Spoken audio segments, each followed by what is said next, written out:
We're a quarter of the way through the process. We're already at step 5, my favorite part, the digging. So we're always gonna start digging towards the center. So the reason I wanna start digging towards the center is as I take this scoop out, and remember, I'm just gonna take this soil, throw it right up over my plumbing over here. Once I've taken that scoop out, this next scoop becomes so much easier to take out. And so we always start towards the center of the pond, slowly moving our way towards the outskirts of the pond, the perimeter of the pond over and through here. 2 people can probably dig this pond in a Saturday, and then you would leave Sunday to maybe rock it in and finish it off. 3 people, it's gonna go that much easier.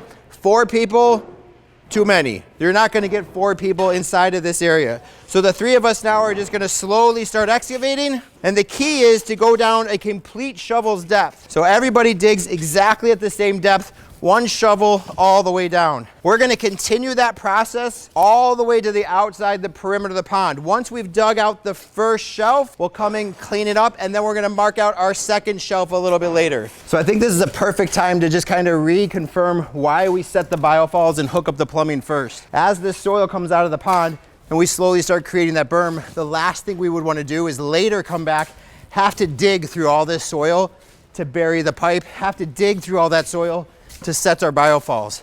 Set it first, bury it later. You'll save hours and hours of time.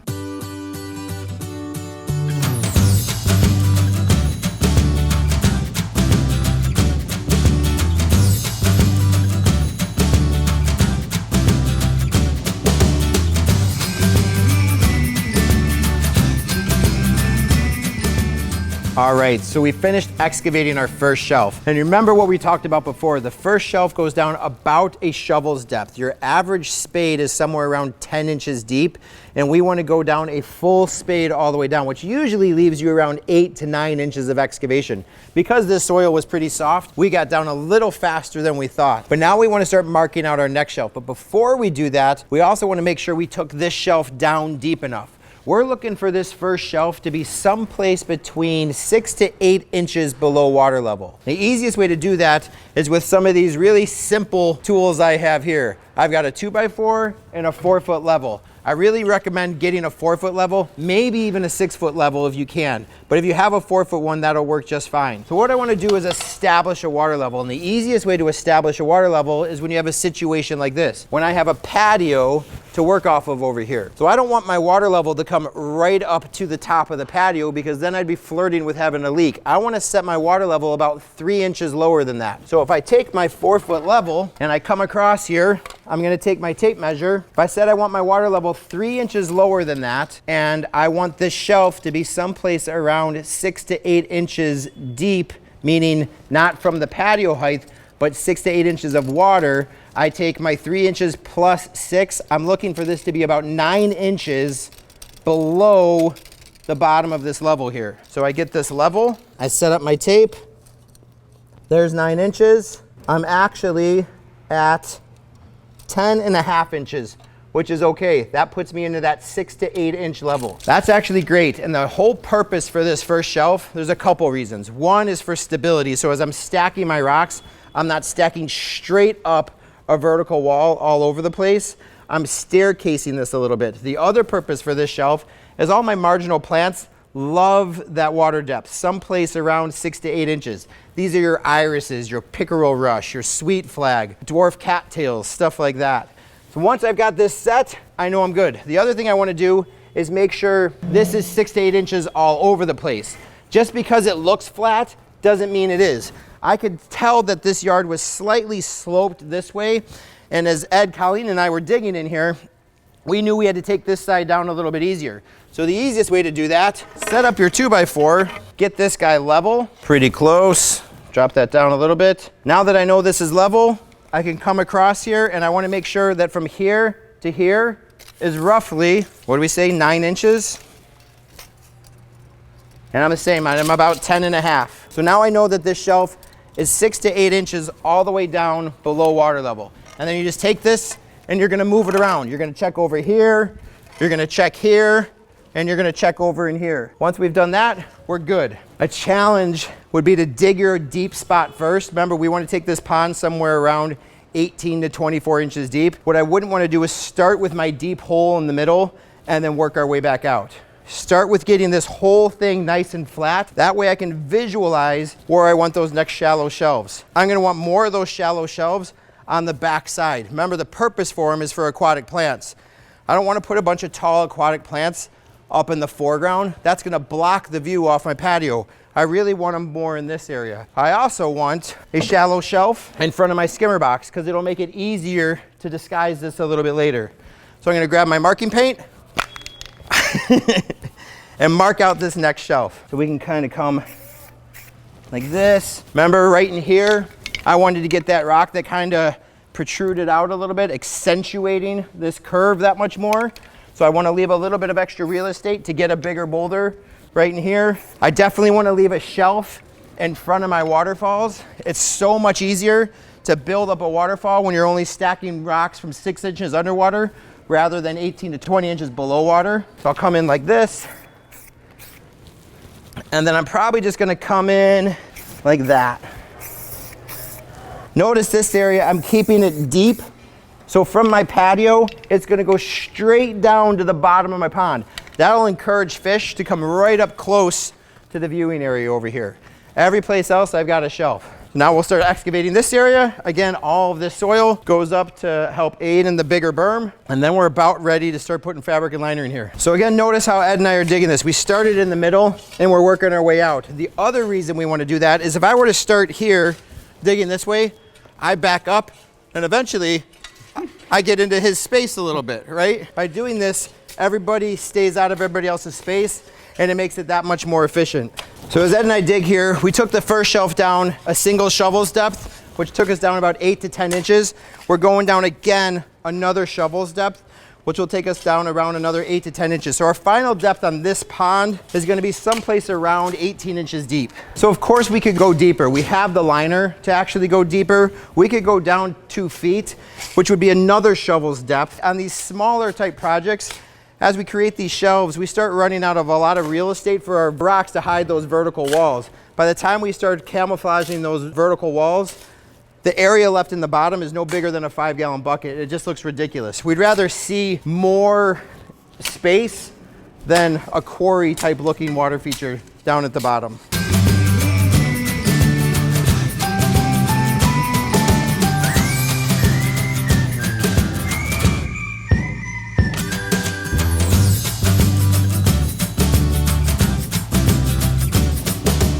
All right, so we're still stuck in step 5. And step 5 definitely takes the longest because it's our excavation, but we wanna make sure we do it right. It's a lot like setting up the foundation for a house. If you don't set up the foundation right, everything else could fail. So we talked a little bit about the depth on our first shelf here. That water level being someplace 6 to 8 inches deep. The other depth I wanna check is the bottom of my pond. What we don't wanna do is go over 24 inches deep because if we go over 24 inches deep, our liner's not gonna be big enough. Remember, our liner was sized to fit an 8 by 11 foot pond, 18 to 24 inches max depth. We shrunk the pond down a little bit, kept our lines inside that invisible rectangle, plus we only went down 2 shovels depth. So we should be someplace right now around 18 inches to 19 inches of water or 21 inches below our patio level. Perfect, so we're right at 21 inches. Now remember, we're setting our water level 3 inches lower than my patio. If this is 21 inches deep right here, I've actually only got 18 inches of water depth in this area.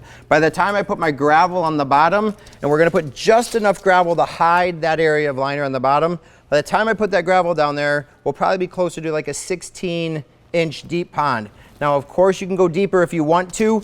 If you're gonna mark out another shelf, it would probably look something like this. I wouldn't wanna do anything like this because by the time I dug this down another 6 to 8 inches deep, getting to our maximum depth of 24 inches, by the time I put a boulder here and a boulder here and here and here and here, I could hardly get my foot in that deep spot. So if I wanted to take another deep shelf, what would be easier is to probably come like this and take this whole area down another 6 to 8 inches. You're more than welcome to do that. It just becomes a little bit more challenging stacking your boulders up an 18-inch high wall than it does a 9 to 10 inch high wall over in here. Go ahead and be creative, but be creative within the limitations of your rubber liner. You can't be creative past that because your rubber liner doesn't allow you to be. All right, so the last thing we want to do before we put the fabric and the liner in is excavate out our skimmer. Now the directions say to dig it 18 inches wide, 21 inches long, and the depth based off of your water level, which we're going to come back to in a second. But instead of measuring 18 by 21, just take your can of paint, mark out a hole slightly larger than the skimmer box, and dig that down. And we're gonna dig it down so our water level matches up right here, which is gonna make way more sense when I get this thing in the ground.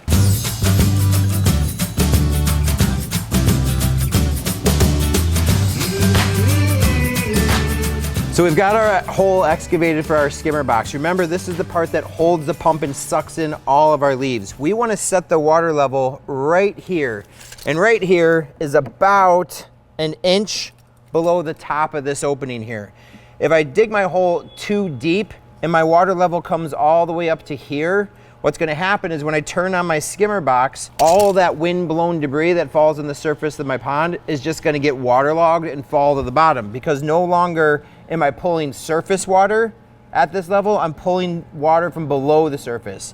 If I don't dig my skimmer hole deep enough, and let's say my water level comes to here on my skimmer box, what's gonna happen is when I turn my pump on to start drawing all the water into my skimmer box, this is gonna suck dry. The water coming in at this level can't keep up with how much water is being pushed out of this thing to fill my waterfall. So you'll hear your skimmer box make this famous sound. And that means this thing's sucking dry. The other way you'll notice this, if your skimmer box is ever sucking dry, is you'll see a bunch of air bubbles start shooting up in your biofalls. And that means this thing is either full of debris or the water level is too low and water can't get in as fast. I want to keep talking as long as possible because I think it's great that Colleen can hold a 2x4 for that amount of time. Do you feel the burn yet? I'm burning. The reason she's holding this right here is because we want to set the skimmer box at the right height. Now remember, we want to set our water level 3 inches lower than the top of our patio. So we ran our 2x4 across. Colleen is holding this right here. You can see that this is level. If I measure down now, 3 inches lower than this, that puts that water level right there. If this was sitting up here, we would know the water level would come in too low in the skimmer box and this would suck down dry all the time. If my hole was too deep, water level would come to here. We wouldn't be pulling the surface water off anymore. We'd be pulling below the surface. Nice. Now that we know the bottom is nice and compacted, we know this thing won't settle left, right, or back and forward. Once we've got that nice and compacted, of course, we take our level, put it side to side, make any adjustments we need to make sure that this thing is perfectly level side to side, and on this one, perfectly level front to back. We look pretty good front to back. We're slightly off side to side. So we can either just add a little bit of soil over on the side, good, and good. So now that we've double checked and we've made sure that the water level is 3 inches below the top of our patio, this is level front to back, side to side, we can go ahead and backfill. So as you're backfilling, you want to make sure you don't backfill higher than this hole. This is to allow the plumbing to either come in this side or this side. Of course, on this pond, it's going to come in from this side. So we'll leave this a little bit lower. We're going to end up digging the rest of this pipe from here into this skimmer box over in here. But we're good, we've got this backfilled and we look all set. Couple other things we want to talk about because we're so close to putting our fabric and liner in, which means then we get to do the fun part, which is rock the pond in. So I know Ed and Colleen came through and they picked out all kinds of sharp rocks and any roots or anything that could jeopardize the integrity of the liner. You want to make sure you pull that out. Now we put a fabric down to protect it, but there's no way it'll protect it from big rocks like this. So make sure you spend a little bit of time combing through the bottom of this, getting all those big things out of there. The other thing I want you guys to pay attention to is where these shelves were at. Now we talked about the purpose of the shelves and to support the rocks and the aquatic plants and everything else, but notice the way these things are dug. When we're digging the shelves, they're almost at right angles. This shelf, the horizontal plane, is almost always perfectly flat. We never want this shelf to look like this. Because if this shelf looks like this, when I take my boulder and put it here, this rock's always gonna wanna lean forward a little bit, causing it to roll in towards the pond. So we want this shelf to be always almost perfectly flat. Not that I go through everywhere and look at it with the level. I can eye it and tell that this is pretty flat. This shelf, we could actually either leave it flat like this or lean it slightly backwards. What we don't want is this. Because if I try to put a boulder here, this shelf will want to push that rock forward a little bit. So keep this one flat and this one slightly back. It'll make setting the boulders inside your pond that much easier. Again, it goes to the foundation of a house. You mess up the foundation, pouring your foundation for the house, all the framing and everything else will be that much harder to do later. Spend a little extra time in your excavation and it'll be that much easier to rock the whole thing in. One of the hardest areas to hide in a pond is the face of the skimmer box here. We've got all this beautiful rock work that's gonna happen in here. If a rock doesn't fit just right, I have the freedom of pulling that liner back, digging this out so it fits just right. Here, I don't have the freedom of moving this box. But what I do wanna do is give myself a little bit more real estate. So when I'm hiding this, I'm gonna look for a boulder that kind of comes right in front of the face of this here and about a ½ inch to an inch higher than my water level. I'm gonna look for the same size rock over on this side. Right now with this wall sitting like this, if I were to take a 12 to 18 inch size boulder, it would come out to about there in front of my skimmer box. If I dig this out just a little bit more, it allows me a little bit more real estate to play with that rock in front of the skimmer box. A rule of thumb for me, whatever the width of the skimmer box is here, I try to dig out that way to the right side of the skimmer box and to the left side of the skimmer box. If it's too much, I can always backfill, but it's really hard later to pull the liner back in this area and dig this out. So let's go ahead, we'll carve this out right in here, and then we're ready for the next step.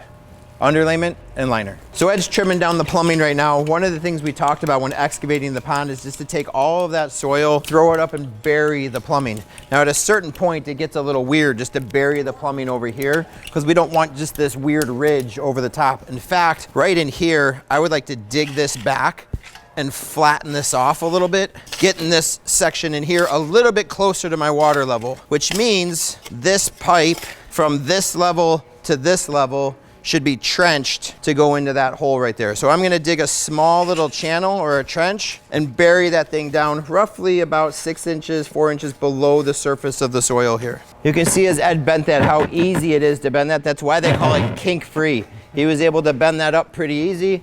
He trimmed this down, leaving just enough excess to hook right up to the pump, which we'll go over in a little bit. Once this is in here, I can go ahead and bury the rest of this.